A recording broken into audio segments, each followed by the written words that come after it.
Paz, amados hermanos, edificados en la palabra, que Dios les bendiga en este hermoso día que el Señor nos ha dado. Gracias a nuestro Dios por la oportunidad que nos da y gracias a Él pues que hemos despertado en esta mañana por su misericordia. Gracias a nuestro Dios por este día de reposo que nos da para descansar y glorificar su santo nombre. Les saluda a su hermana en Cristo, Dominga Martínez, desde Panamá. Hoy estaremos estudiando un tema muy hermoso, como nos dice el eslogan, el Evangelio a la manera de Jesús, estudiando a Juan.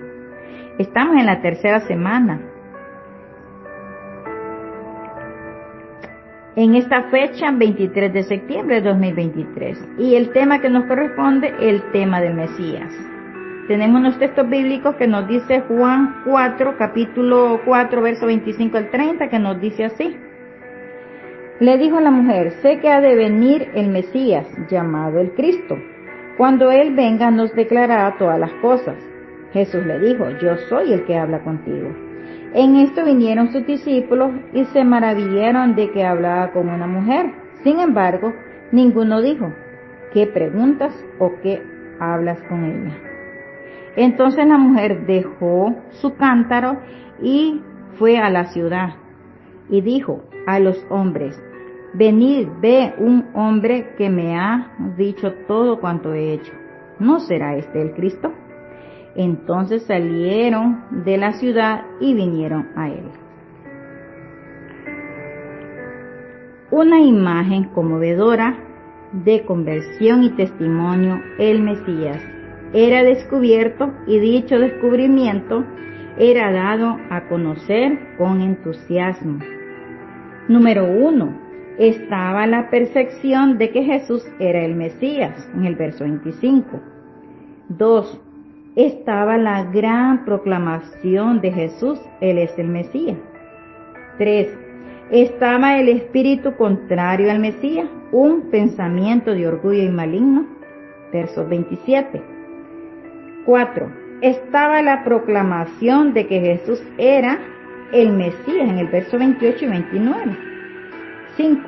Estaba la respuesta de la búsqueda del Mesías, en el verso 30. Estaba la percepción de que Jesús era el Mesías. El corazón de la mujer le quemaba por dentro. Había una intensa y amante percepción de la presencia de Dios. El tema del pecado de ella y de la verdadera adoración hacía que su corazón buscara a Dios. El objetivo fundamental de Jesús era obsequiar la salvación tanto a la mujer como también a todo su pueblo. Esta historia comienza en la ciudad de Samaria. Esta ciudad fue la capital del reino del norte, cuando Israel estaba dividida en dos. Después que el reino del norte y su capital Samaria fueron tomadas por los asirios, deportaron a muchos judíos a Siria y trajeron extranjeros a que se estableciesen ahí para ayudar a mantener la paz. Segunda de Reyes 17:24. Esto fue cuando los sirios poblaron a Samaria y trajo gente de Babilonia, de Cuta, de Ava, de Hamac, de Sefarbaim y los puso en la ciudad de Samaria, en lugar de los hijos de Israel. Y poseyeron a Samaria y habitaron en sus ciudades. Por lo tanto, de la mezcla de extranjeros y judíos surgió la raza mixta, odiada por los judíos del reino del sur, llamado Judea, quienes la consideraban impura. La mayoría de los judíos hacían todo lo posible para no viajar por Samaria. Tomaban rutas más largas, con el propósito de no juntarse con los samaritanos. De ahí surge la idea de que judíos y gentiles no se llevaban. De esta manera el Señor Jesús, rompiendo con ese esquema racista, decide pasar por allí y se sienta a descansar junto al pozo de Jacob. Juan 4, verso 4 al 6. Luego una mujer samaritana llega a sacar agua y se sorprende que el Señor Jesús, siendo judío, le hablara y además le pidiera agua. Juan 4, 7 y 9. La mujer samaritana le dijo: ¿cómo tú, siendo judío, me pides a mí de beber, que soy mujer samaritana? Porque judíos y samaritanos no se tratan entre sí.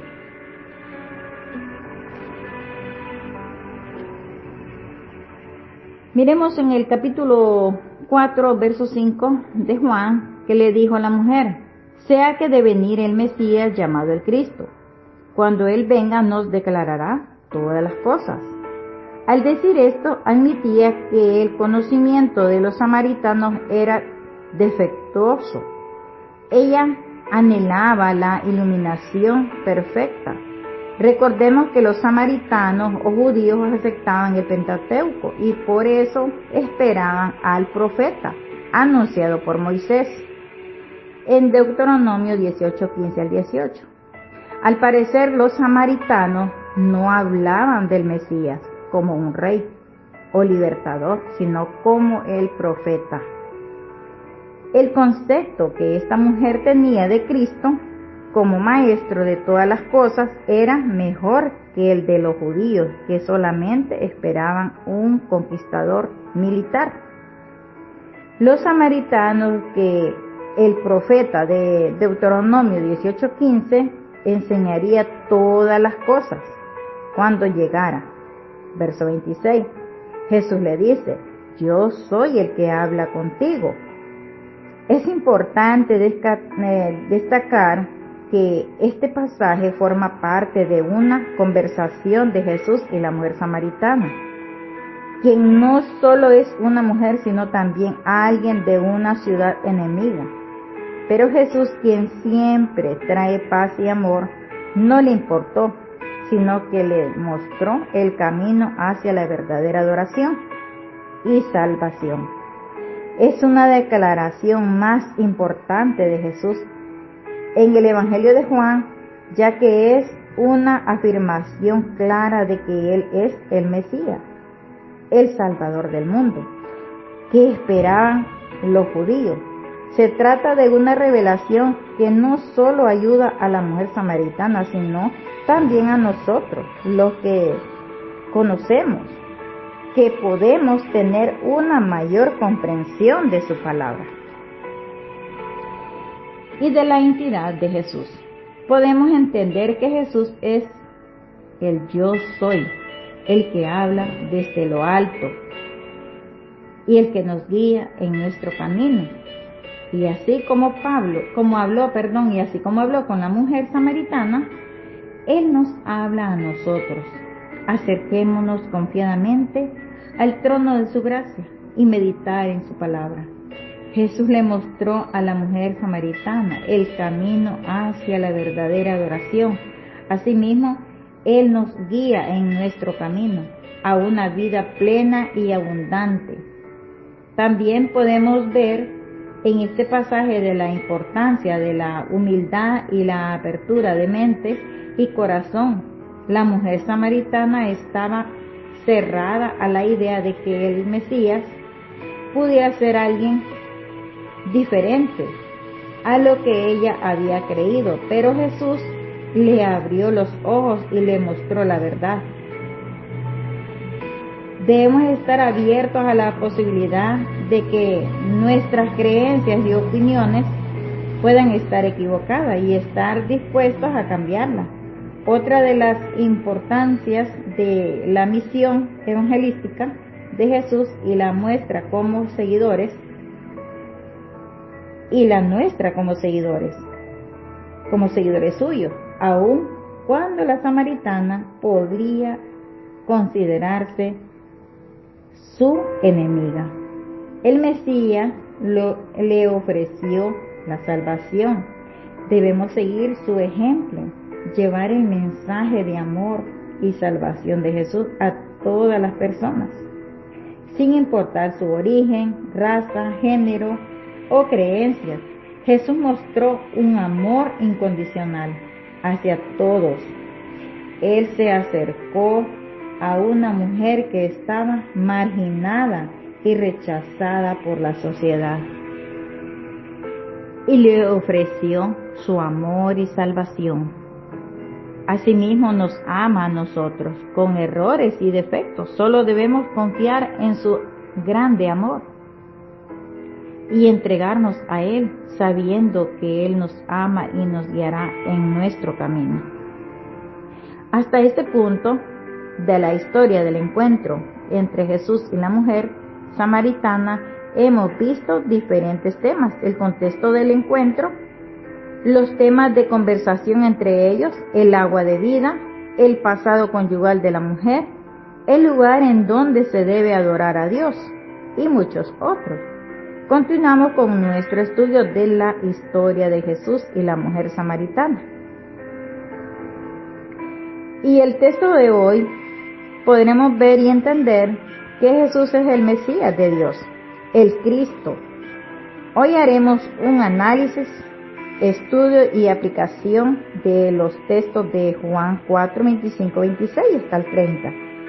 Vemos en el verso 25, la mujer le dijo: sé que el Mesías viene, el que es llamado Cristo. Cuando Él venga, nos declarará todo. Verso 26, respondiendo Jesús le dijo: yo soy el que habla contigo. El día de hoy nos toca ver una revelación muy especial y también particular de parte de nuestro Señor Jesucristo, ya que con la excepción de otros eventos similares, en ninguna otra ocasión manifestó explícitamente ser el Mesías. Ahora sabemos qué significa la palabra Mesías y qué implica que Jesús haya sido el Mesías, designado y enviado por Dios.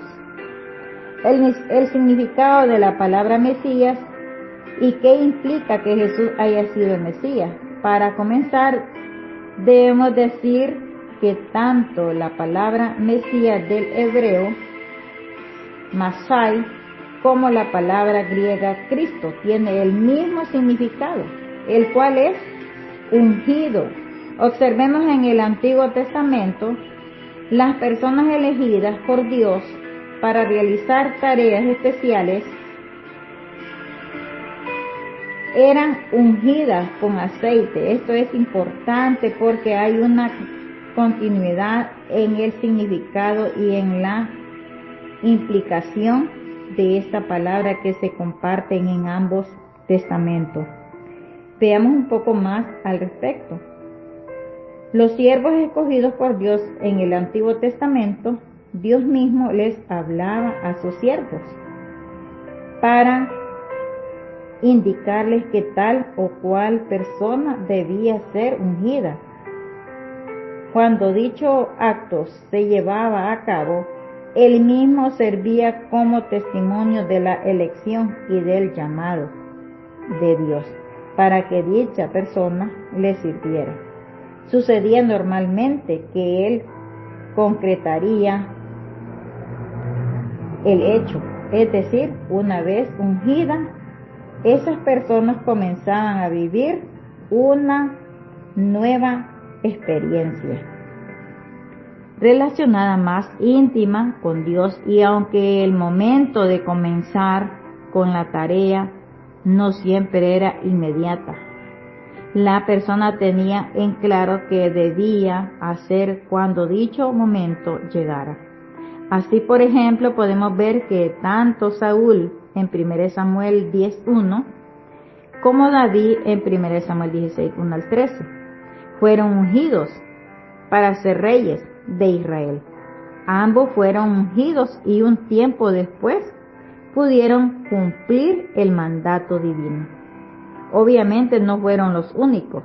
Ahora no tan solo los reyes eran ungidos, sino que también lo eran los sacerdotes como Aarón y sus hijos, Éxodos 30:30 y Levíticos 8:30.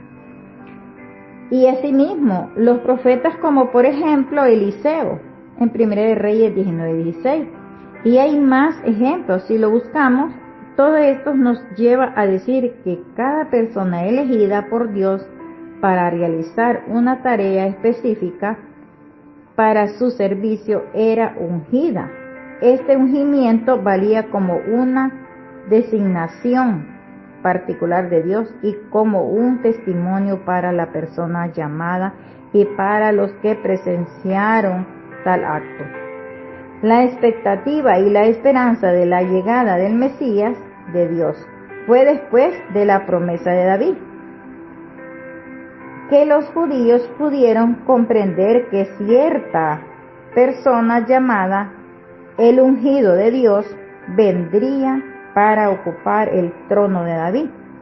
Gracias a ella podía entenderse que el Mesías sería un rey tan especial que tendría un reino sin final. Él edificará casa a mi nombre y yo estableceré el trono de su reino para siempre. Según de Samuel 7:3. Además de esta profecía, podríamos encontrar una enormidad de ellas aplicables, todas a Jesús. En algunas de ellas se lo menciona como el Mesías, que iría a venir, Salmo 2:2 y Daniel 9:25, pero también en otras se llama Emmanuel, Isaías 7:14, el gobernante de Israel, Miqueas 5:2, el Señor, Isaías 40:3. Esto enormidad de profecías nos permite entender la gran expectativa albergada en los corazones de los judíos, quienes esperaban al Mesías prometido por Dios. Y aún así nos resulta lamentable que la idea de la cual se había hecho sobre él mismo finalmente cegó el entendimiento de muchos de los que lo tuvieron frente a frente. Para concluir con esta breve reseña sobre el Mesías en el Antiguo Testamento, mis amados hermanos, miremos esta cita que está en Jeremías, la cual nos ayudará a entender todavía mejor la gran expectativa del pueblo, dado que la misma era interpretada como una profecía de lo que sucedería con la llegada del Mesías. En los versos 31, les invito a que me acompañen a leer esta lectura, que nos dice así: vienen días, declara el Señor, en que haré con la casa de Israel y con la casa de Judá un nuevo pacto. Verso 32. No como el pacto que hice con sus padres el día que los tomé de la mano para sacarlos de la tierra de Egipto, mi pacto que ellos rompieron, aunque fui un esposo para ellos, declara el Señor. Verso 33. Porque este es el pacto que haré con la casa de Israel después de aquellos días, declara el Señor. Pondré mi ley dentro de ellos y sobre sus corazones las escribiré. Entonces yo seré su Dios y ellos serán mi pueblo. Verso 34.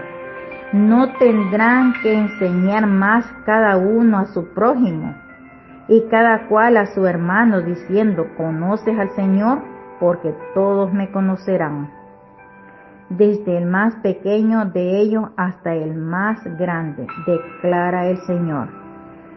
Pues perdonaré su maldad y no recordaré más su pecado. El verso 38 nos dice: vienen días, declara el Señor, en que la ciudad será reedificada para el Señor desde la torre de Ananel hasta la puerta del ángulo. Verso 39. Y el cordel de medir saldrá más allá directamente hasta la colina de Gareb y girará hasta Goa. Verso 40.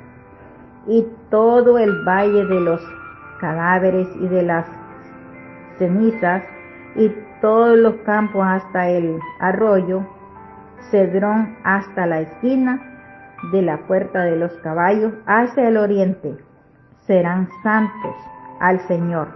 La ciudad no será arrancada ni derribada nunca jamás. Esto nos confirma Jeremías 31, verso 31, 34, 38, 40. ¡Qué texto más maravilloso! ¿Cómo no entender aquel pueblo luego de leer este tipo de profecía? Recordemos que la nación de Israel había sufrido por mucho tiempo y que la situación reinante en su sociedad cada día sumaba a la esperanza que la palabra de Dios les proveía hacia que ellos estuvieran poco menos que esperando o desesperados por ver el cumplimiento de las mismas. Lo mismo es cierto para con los samaritanos. La implicancia del término Mesías en el Nuevo Testamento, pasando ya al Nuevo Testamento, se puede ver, por ejemplo, cómo el mismo Juan registra la alegría de Andrés al anunciar a Simón Pedro que había encontrado al Mesías. Ver Juan capítulo 1, 40 al 42. Podemos leerlo en nuestra casa. Este halló primero a su hermano Simón y le dijo: hemos hallado al Mesías, que traducido es el Cristo en el verso 42, y le trajo a Jesús. Y mirándole Jesús dijo: tú eres Simón, hijo de Jonás, tú serás llamado Cefas. ¿Qué quiere decir Pedro? También el apóstol Pablo nos habla de Jesús llamándole el Cristo, diciendo de él que murió por nosotros. Romanos 5:8. Mas Dios muestra su amor para con nosotros en que, siendo aún pecadores, Cristo murió por nosotros. Incluso, como en 1 Corintios 1, verso 1 y 2, utiliza dos maneras para mencionar a Jesús. En el verso 1 lo llama Jesucristo, en tanto que en 1:2, Cristo Jesús. En la concepción paulina, tanto el nombre de Jesús como su ministerio son inseparables. Además, también otros muchos textos nos permiten ver a Jesús como el Mesías. Ver, por ejemplo, en Marcos 8:29. Entonces él les dijo: ¿y vosotros quién decís que soy? Respondiendo Pedro le dijo: tú eres el Cristo.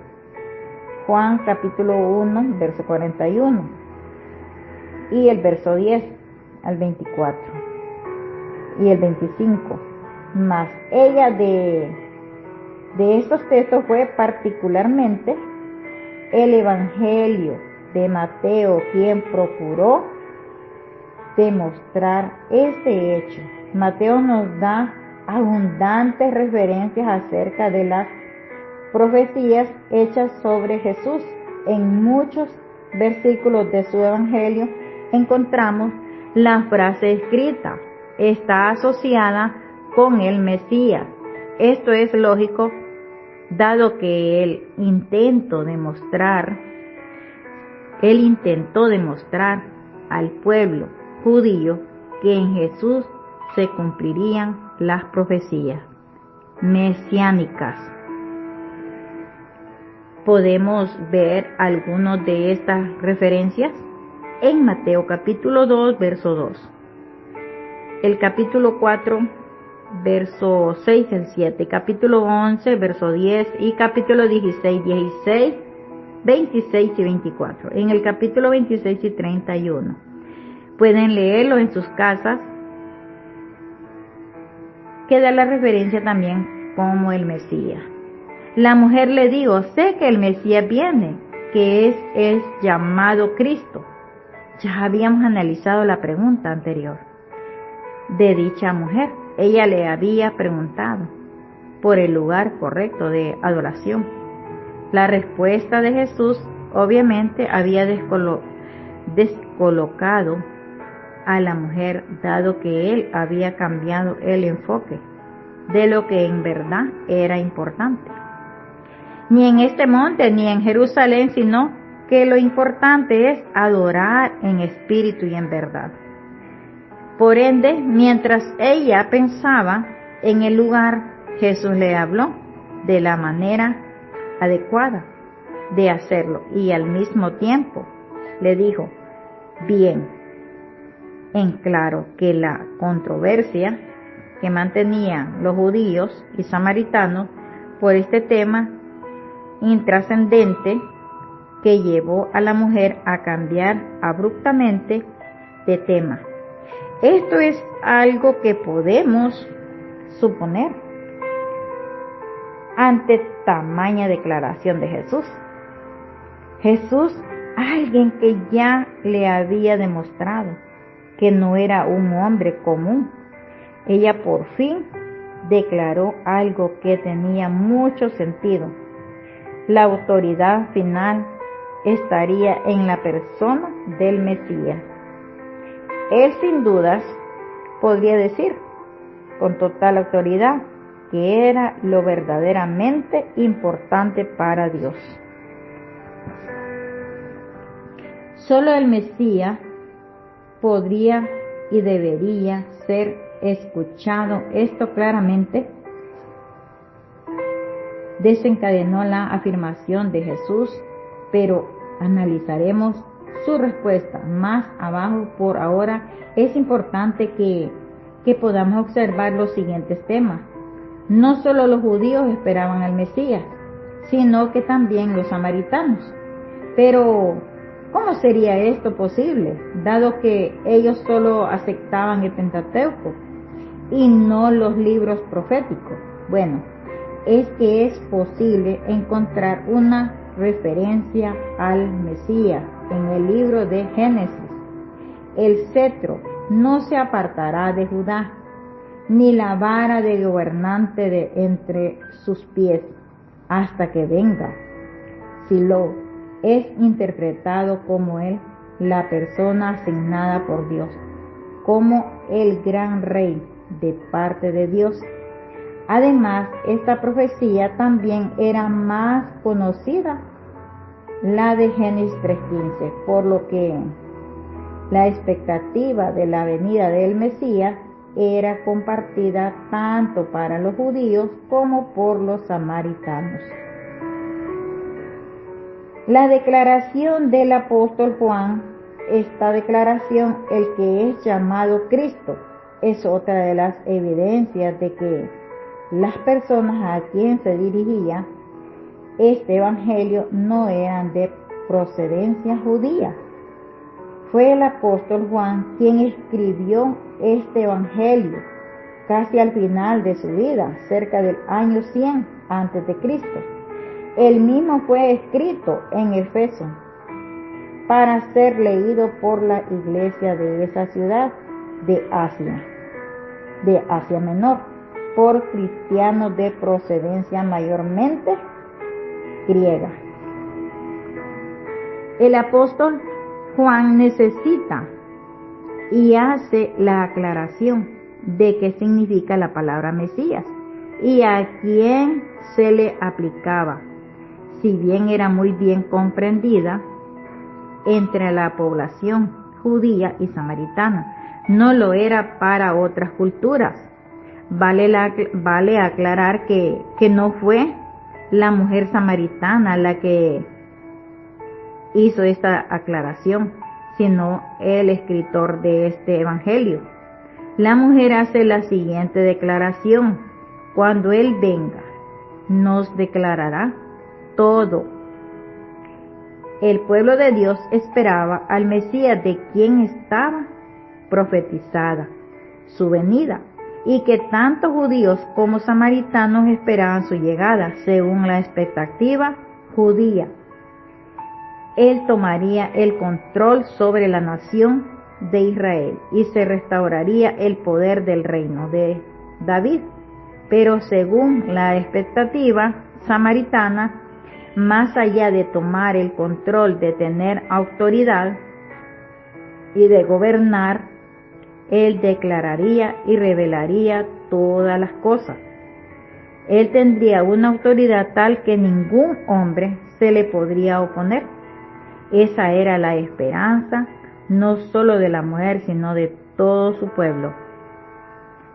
Una esperanza de restauración que los pondría nuevamente en su lugar después de tantos años de segregación y de discriminación. Ellos podrían volver a pertenecer al pueblo de Dios. Entonces es lógico, dado el contexto, de que el Mesías fuese la palabra de autoridad que ella tanto esperaba. Y por ende, si lo que Jesús le había dicho era correcto, el Mesías lo revelaría. La mujer estaba tan segura de esta afirmación. Este era un pie maravilloso, oportuno y único, como para que Jesús se acercara un pasito más a lo que era su propósito, su meta principal, para tomar este camino que pasaba por Samaria y para comenzar el diálogo con la mujer samaritana. Este era el propósito divino, que Jesús perseguía el agua de vida, estaba allí dispuesta para ella, y la mujer solo debía pedirla y tomarla. Esta misma oportunidad que espera hoy también es para todos. Jesús dijo: yo soy el que habla contigo. Maravillosa afirmación. 2 veces salió de la boca de Jesús tal aclaración. Sin lugar a duda, esta oportunidad lo ameritaba, y por eso que vemos que Él no dudó en revelar quién era el enviado de Dios para la salvación. Era para la salvación del mundo. En Él se cumplía la profecía de Isaías, quien expresó: el Espíritu del Señor Dios está sobre mí, porque me ha ungido el Señor para traer buenas nuevas a los afligidos. Me ha anunciado para vendar a los quebrantados de corazón, para proclamar libertad a los cautivos y libertad a los prisioneros. Isaías 61:1. La otra oportunidad en la cual Jesús reveló explícitamente su misión y su condición de Mesías fue en ocasión de la sanidad de un ciego de nacimiento. A esta persona Jesús le preguntó lo siguiente: ¿crees en el Hijo del Hombre? Él le respondió: ¿y quién es, Señor, para que yo crea en él?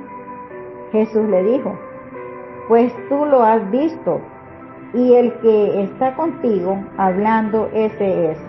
Él entonces dijo: creo, Señor, y lo adoro. Y Jesús dijo: yo vine a este mundo para juicio, para los que no ven, vean, y para los que ven se vuelvan ciegos. Juan 9:35-36. Jesús prefería el título de Hijo del Hombre en lugar del Mesías. Sobre ese tema se ha dicho que la razón para esto era su identificación con la humanidad. Él se veía a sí mismo como un pariente redentor de la humanidad. El llegar a hacerlo era la única manera de poder redimir a la misma. Juan 3:13. Jesús es el Hijo del Hombre. En algunas oportunidades ya Jesús les había pedido a sus discípulos que no revelaran su importante identificación o su identidad para no acelerar el proceso de su muerte en manos de autoridad de Israel. Baste considerar que el ministerio principal de Jesús fue en Galilea y no en Jerusalén. Si bien ha dicho provincia, las autoridades tenían poder y siempre contaban con quien les contaría sobre la actividad de Jesús. Era en Jerusalén, en donde ejercían su mayor influencia. En el tiempo establecido por Dios, Jesús fue a Jerusalén y se quedó allí para llevar a cabo la entrega de su vida, pero antes de ese momento, la hora todavía no había llegado. Y es por eso que prefería enseñar, curar y demostrar el amor de Dios, sin ser reconocido, como lo era el encargado de venir a preparar el camino de la humanidad hacia Dios. Y miremos unos ejemplos en el verso 13, cuando Jesús llegó a la región de Cesarea de Filipo, preguntó a sus discípulos: ¿quién dicen los hombres que es el Hijo del Hombre? Y ellos respondieron: unos Juan el Bautista, y otros Elías, pero otros Jeremías o algunos de los profetas. ¿Y ustedes, quién dicen que soy yo?, les preguntó Jesús. En el verso 16 nos dice: Simón Pedro respondió: tú eres el Cristo, el Hijo del Hombre, el Hijo de Dios viviente.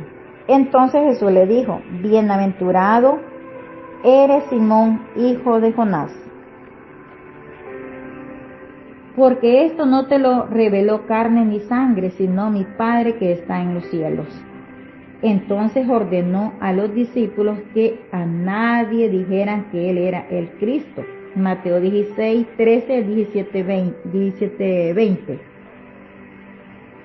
6 días después Jesús tomó con él a Pedro y a Jacobo y a Juan, su hermano, y los llevó aparte a un monte alto. Delante de ellos se transfiguró y su rostro resplandeció como el sol, y sus vestiduras se volvieron blancas como la luz. En esto se le aparecieron Moisés y Elías hablando con él. Mientras estaban aún hablando, una nube luminosa los cubrió, y una voz salió de la nube diciendo: este es mi Hijo amado, en quien yo estoy complacido, oíganlo a él. Cuando los discípulos oyeron esto, cayeron sobre sus rostros y tuvieron gran temor. Entonces Jesús se les acercó y tocándoles dijo: levántense y no teman. Y cuando alzaron sus ojos no vieron a nadie, sino solo a Jesús. Mientras descendía del monte, Jesús les ordenó: no cuenten a nadie la visión hasta que el Hijo del Hombre haya resucitado de entre los muertos. Mateo 17, verso 1 al 3 y 5 y 9. Hasta aquí hemos visto todo relatado por Juan con respecto del encuentro entre Jesús y la mujer samaritana. El amor de Dios no hace diferencia. Todas las personas pueden ser perdonadas. El amor de Jesús está disponible para cada persona en este mundo. Veremos un poco la historia de Jesús y Nicodemo, solo para constatar aquel hombre apreciado, reconocido por el pueblo, conocedor de las Escrituras, maestro, dirigente del pueblo, fue conducido a la salvación, al igual que esta mujer samaritana, la cual no era judía, ni conocedora de las Escrituras, ni tenía buena reputación para con sus parientes y amigos del pueblo. Ambas historias eran diferentes, pero Jesús les habló con amor a ambas, y cada uno de ellos tuvo su oportunidad de salvación, y por ende decimos que el Evangelio es para toda persona que crea y sea perdonada sus pecados. Lo más importante de toda esta historia es que Jesús tiene disponible una oportunidad para todos. Jesús llegó a estos dos personajes con amor. El evangelio que podemos ver aquí es que nosotros lleguemos con amor a evangelizar a todos aquellos que están a nuestro alcance. Pudimos conocer que Jesús, el Mesías, profetizado, también lo conocemos como el Hijo del Hombre, también como el Cristo. Y pudimos observar que Dios no hace excepción de personas, así como Jesús se llegó a aquel hombre pudiente, asimismo se llegó a aquella mujer que no tenía buen testimonio, a una mujer humilde y marginada. Que Dios añada bendición a su palabra. Les invito, mis amados hermanos, que me acompañen a hacer esta oración. Bendito y amado Padre Celestial, tú que habitas en las alturas de los cielos, te damos gracias, bendito Dios, por tu infinita misericordia y por tu bondad. Padre, en este momento que invoco tu santo nombre, te pido el perdón por nuestras faltas, bendito Dios, perdónanos y ayúdanos a seguir adelante, bendito Dios. Gracias, Padre Santo, porque hemos conocido aquel personaje que se hablaba en el Antiguo Testamento y luego en el Nuevo Testamento, el ungido, y que vino para salvar a todos aquellos perdidos, a todos aquellos que estaban en pecados. Y nos sigue, Padre Santo, dando palabras de aliento a través de su palabra, Señor, para seguir adelante. Gracias, Señor, porque Jesús no hizo excepción de personas. El Mesías, conocido como el Hijo del Hombre, también el Cristo. Gracias, Señor, porque te conocemos a través de tu palabra y que por fe te hemos conocido, Señor. Gracias, Padre Santo. Bendícenos y ayúdanos a seguir adelante, Padre. Ayúdanos, Padre, en este caminar, porque solamente pegados a ti, Señor eterno, podemos seguir. Gracias, Padre amado.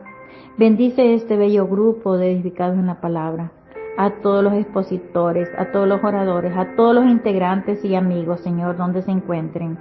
Que tu palabra llegue hasta esos lugares donde alcanza la señal de WhatsApp, de Internet, donde llega hasta allá. Padre amado, que se edifiquen y que puedan entender cada palabra, Señor, que es para salvación, para el perdón de nuestros pecados y llegar a ser caminar en una vida de santidad. Gracias, Padre Santo. Padre, que te agradezco, Padre, en ese nombre glorioso y perfecto que es sobre todo nombre, Cristo Jesús, Señor nuestro. Amén y amén. Paz, amados hermanos, y que nuestro Señor Jesucristo los guíe a toda verdad. Paz a vosotros.